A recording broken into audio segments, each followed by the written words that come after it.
Good morning po sa inyo. At yun, tamang-tama po at wala pang pasok. At ngayon po yun, nagpaligo po ako ng aking aso. Pangalan po pala ng aking aso ay si Brownie.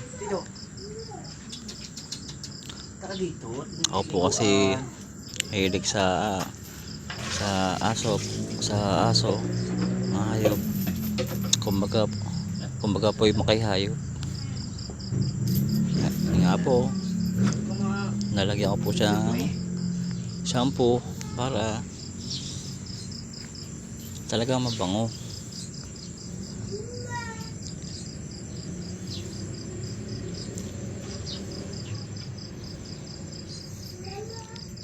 Ang dami na rin po akong naalagaan na hayop.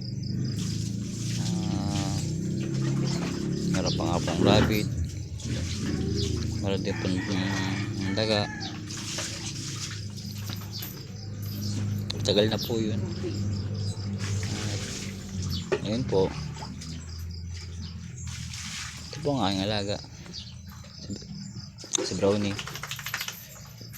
At medyo matagal na rin po sa akin ito.